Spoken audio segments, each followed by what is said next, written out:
Whether it was the raindrops falling or just my tears rolling down my cheeks on their own, I couldn't be sure. The air had turned thick from midnight on. A heavy rain had started. We had forgotten to bring umbrellas. Well, if it meant that my poor brother had to get wet under this rain, why didn't we have to get wet too? It was such a busy day. Many had come to see their loved ones. I was standing next to my father, my mother, and the other guests, not exactly knowing what to do or what to say. No words crossed my mind. It had happened so fast that I was still in shock, left traumatized by what I had witnessed last night. My mind kept going over the terrible moment when my brother died right before my eyes.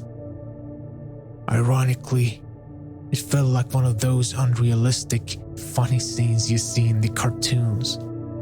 Something that could have happened to either of us, or just about anyone who would be there at that particular time in that parking lot, 3rd floor below ground. But sadly, the only victim of this tragedy was my unfortunate brother. We stood only a couple of feet apart, a few steps from death, when he turned around to ask me for the car keys. Suddenly, his voice became silent. A heavy piece of concrete fell off the parking ceiling right on him, causing his blood and just about everything that made my poor brother to splash all over my body, as I was only 2 steps away.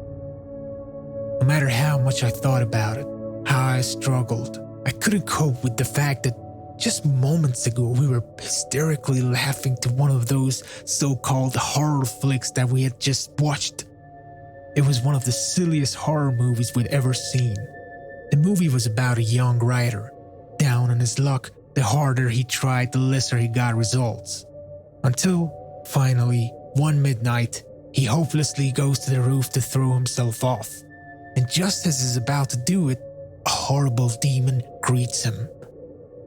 The dreadful beast promises our writer that he will be successful in all of his future endeavors, and the demon will in turn do him a favor. He would kill the reader who laughed most at the writer's works. So moving on, cheerful about his achievements that came at every turn, but feeling a sense of guilt as he knows that many people will lose their lives.